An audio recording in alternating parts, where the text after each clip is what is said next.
Not a Word by Rambling Writer. Read by My Name is R. Chapter 4. Cornered. The sudden darkness was so oppressive, Locke reflexively recoiled from it. She'd never been in darkness this complete before. It felt like a physical blindfold on her eyes. She lifted up a hoof in front of her. Nothing. She waved it. The darkness didn't change at all. Her heart leapt into her throat and threatened to pound out her ears. Somewhere ahead of her, Locke could hear the Bat Pony walking down the stairs, but that didn't matter at the moment.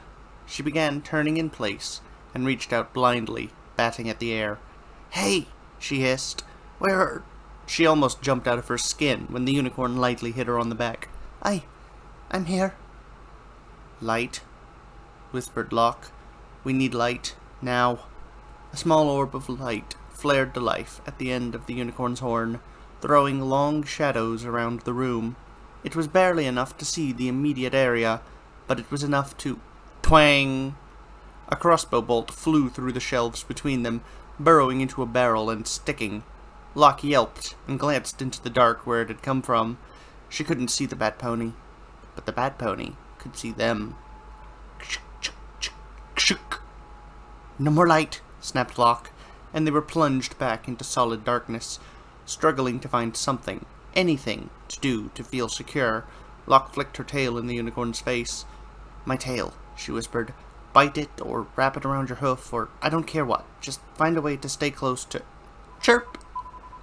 A strange, high-pitched voice reverberated around the cellar. It sounded like a songbird indoors, but the unicorn stiffened, like she was going into shock. "Chirp! We need to move," whispered the unicorn. "Bat Pony, echolocation. Chirp!" Shoot. Okay, where was the door to outside? Along the wall, somewhere. Where? She didn't know. The darkness had disoriented her. Whatever. Get to the wall. Any wall. "Tail," she snapped to the unicorn, "and stay quiet." She felt a slight tug as the unicorn took hold of the hairs somehow, and she began slowly walking down the aisle. She kept her front hoof out, cluelessly patting at the space in front of her. Chirp! It was impossible to tell where the chirping was coming from. The sound bounced around the cellar until Locke could make out at least 4 different echoes. She hoped the Bat Pony wouldn't be able to make out any shapes, but with the way her luck was running tonight, not a chance. The sounds of the Bat Pony's footsteps were constant, steady, and assured. Chirp! Chirp! Locke's hoof bumped against a corner between the wall and the floor, but it didn't feel like stone. She patted the wall. Wood. Flat. The backside of a cupboard. Left or right? Eeny, meeny, right. Hugging the wood like it was her mother, Locke slowly moved to the right. The unicorn followed. Chirp! Chirp! The echolocative sounds reminded her of the drone of tinnitus. High-pitched, irritating, sourceless, and always there. If the Bat Pony was moving around the cellar, Locke couldn't hear her.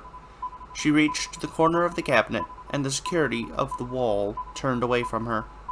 Reluctantly, Locke kept moving forward, and nervously swung her hooves through the empty blackness. Chirp, chirp, chirp! She took a few steps forward and hit another wall. Stone. Yes! "We're at the wall," she whispered to the unicorn, "so we just..." Twang! A wet thud. The unicorn screamed. Locke's tail jerked. The unicorn took off down the aisle past Locke, gasping in pain and fear. The light bloomed again, and Locke could see a bolt sticking out of her shoulder. "Wait!" Locke whispered loudly. "Don't!" But the unicorn wasn't listening. She plunged blindly down the aisle, running for dear life. She jinked around a corner, and then all Locke could see was a vague haze bobbing behind the shelves. Groaning, Locke ran after her. Chirp! Chirp! Locke slid around the corner, but the unicorn had already turned another one, and Locke couldn't see what was in front of her except where shelves and barrels blocked the light. She bit back a yell and smashed her head against a barrel. She ought to cut and run now, while she still had her limbs. It'd be easier, less stressful. If you were going to do that, you would have done so already. Locke stood up, brushed herself off, and huffed. "Hey!" she yelled into the darkness. With the maze of shelving, it wasn't like she was making herself easier to find. "Kill the light! You're on—" Twang! Somewhere in the cellar, the unicorn screamed again, and the light went out. Locke was plunged into blackness again. She heard a distant clip-clopping of hooves, then a solid impact. Voices drifted across the room, barely audible if she strained. "Stay here," said the Bat Pony in a casual, sibilant voice, "and I won't rip your throat out with my teeth. Got it?" "Crick, crick, crick, crink." "Yes'm." "Good." "Crunch!" the unicorn screamed. "Chirp!" Locke gulped. "Keep moving, keep moving, keep moving. Chirp!" Trailing her hoof along one of the shelves, Locke started walking quickly as she dared, into the dark. She didn't know if she was going in the right direction, or even which way she was facing.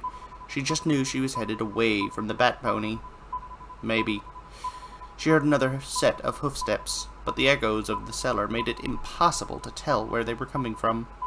Behind her, right next to her, in a parallel aisle. Chirp!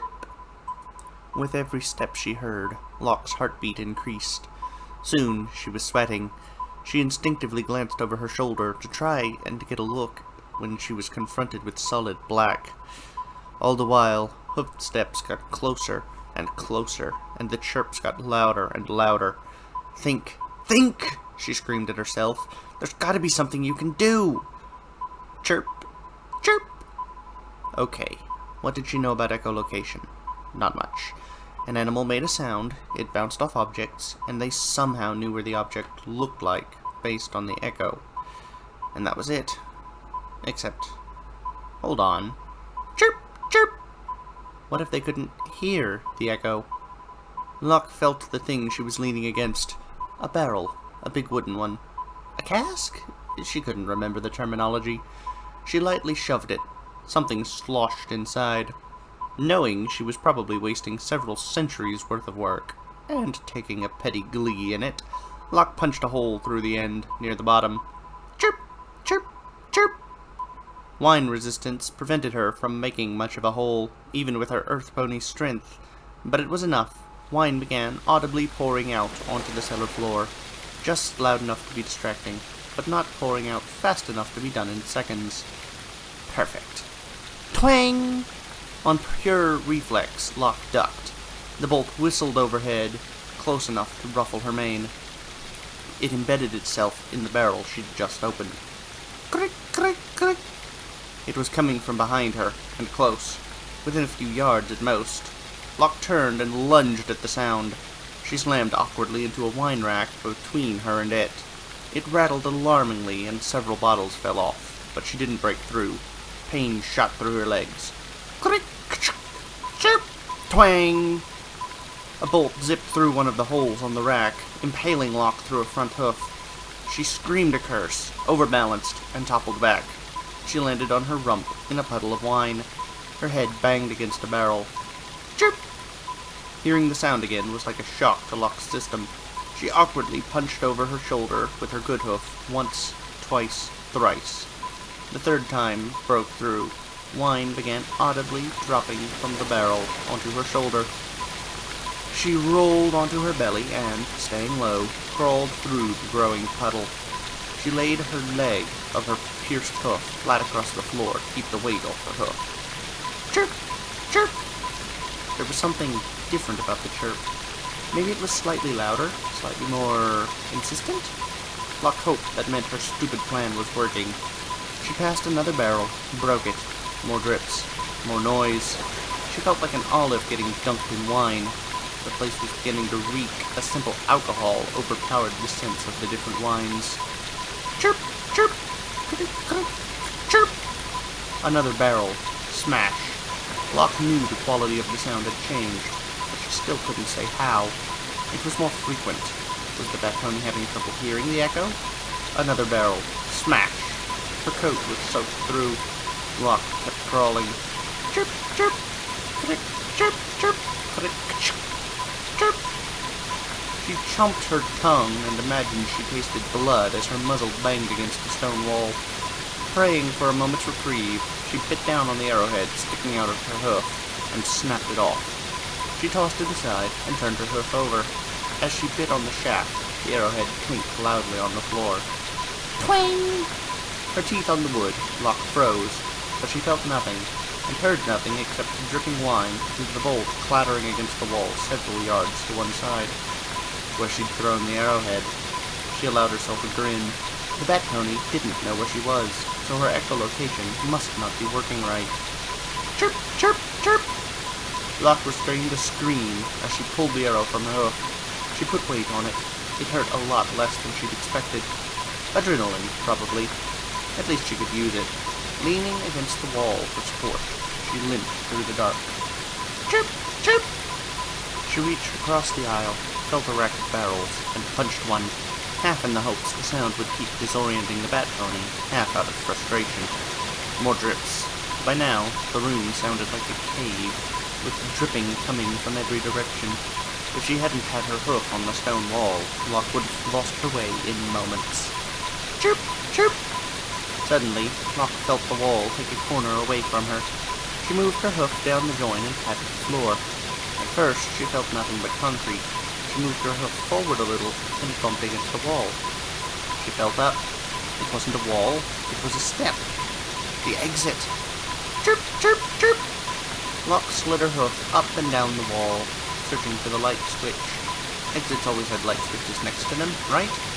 She couldn't remember from her first trip to the cellar, but whatever switch there wasn't on this side of the door. Locke went to the other side, where, twang! She threw herself backward, performing a kind of awkward half-somersault through the air. A bolt whistled through the air where she had been reaching. She picked herself up, only for something to slam into her, throwing her back down. She heard the whisking of leathery wings and ragged canopy. Chirp! Chirp!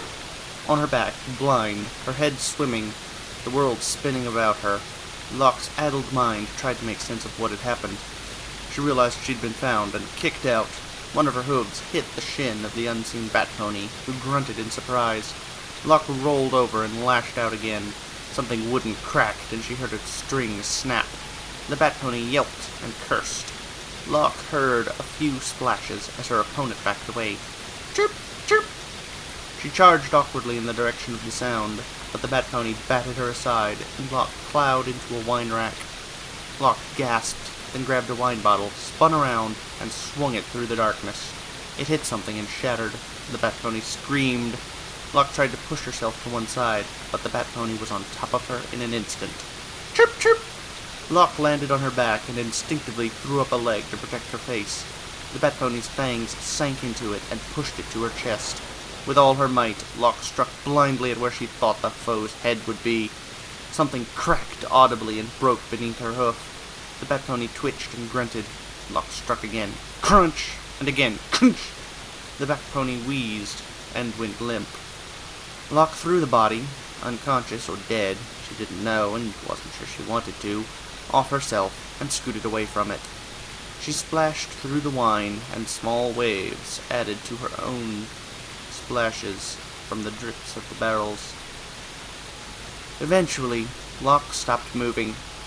Deep breath in, deep breath out.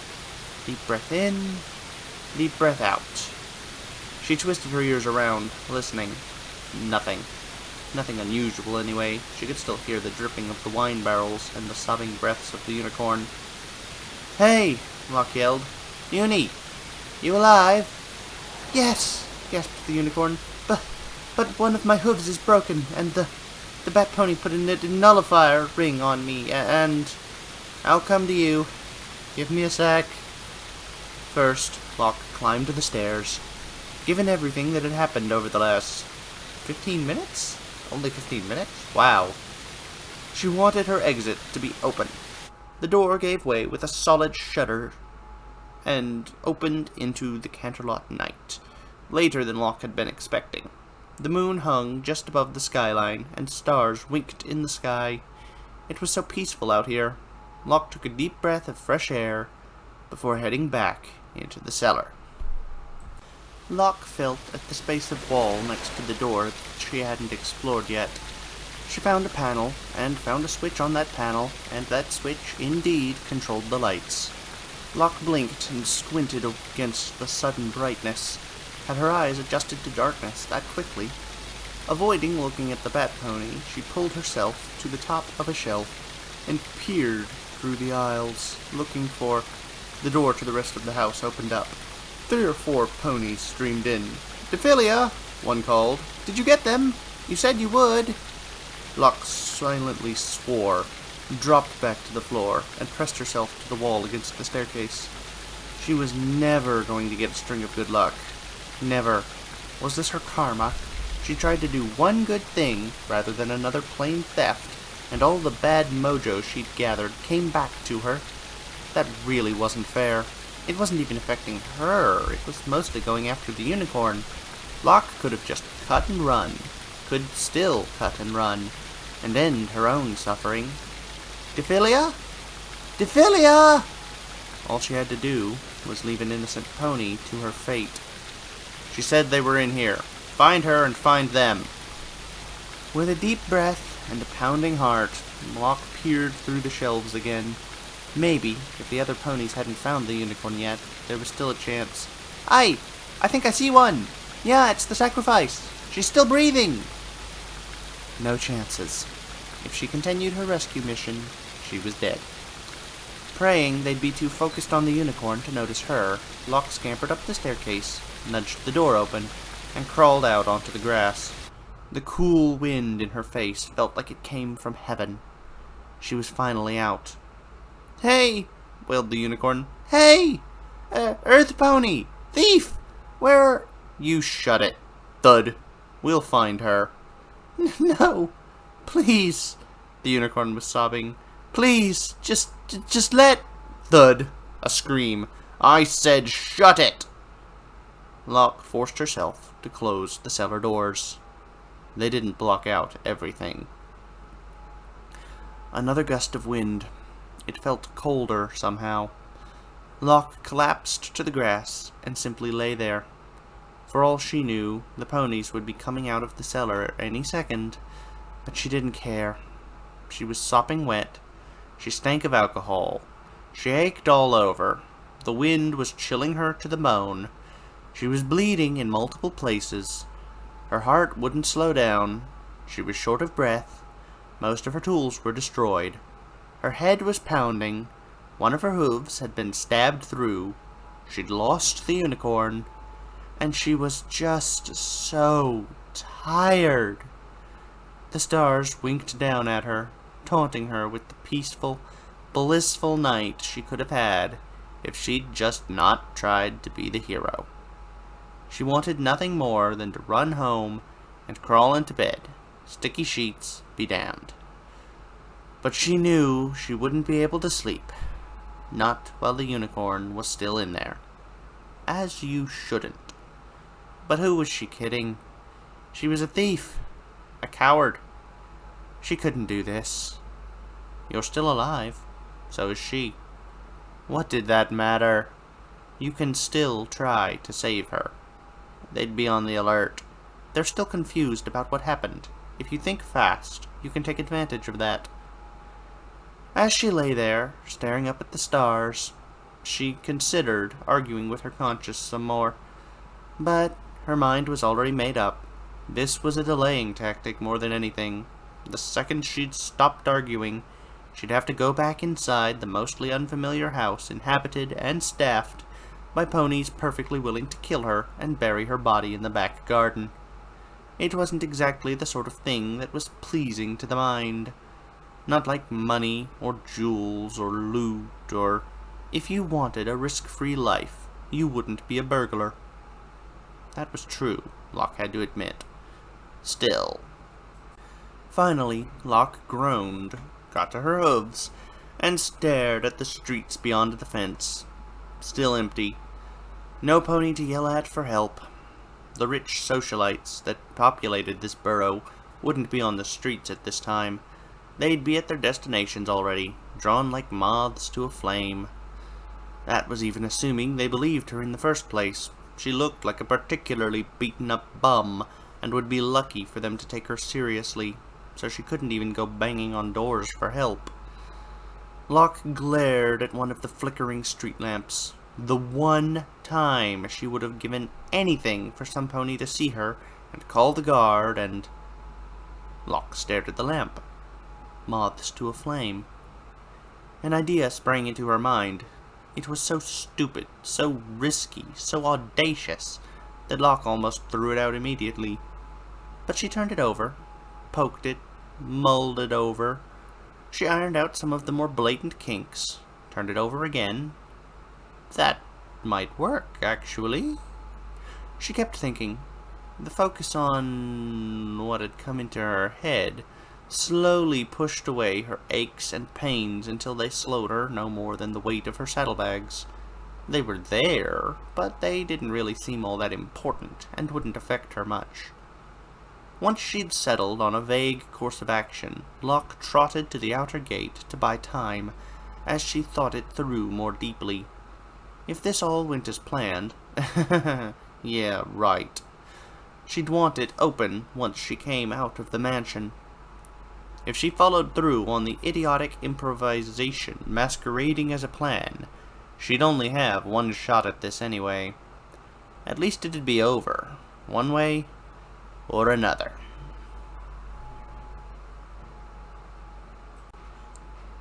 When fleeing something in a dark room, you do not want to be the only source of light. This is a very important thing to recall anytime you're doing combat in the dark. Maybe you'd be better off if the area was lit, but you do not want to be the only source of light. It makes you really easy to find. Well, apparently the crossbow was not poisoned, which is good. Although they did take the unicorn. Unfortunate. But, bravely, despite some other thoughts she might have, Warded Locke is going to go back forth into the pit of danger and free her buddy. Or die trying, because that's probably what's going to happen if she does not succeed. I hope she succeeds, but yeah, it is dangerous. Also, I think she's going to light the mansion on fire. I could be wrong, but that thought about moths and flames makes me think we're going to be lighting the mansion on fire, which would definitely lead to this being a one attempt sort of plan. On the good news, that the people will be very distracted. On the bad news, she will now be wandering through a flaming mansion full of murderers. Joy! Well, I hope you enjoyed. Hope to see you again next time. Have a good time, everyone. Goodbye.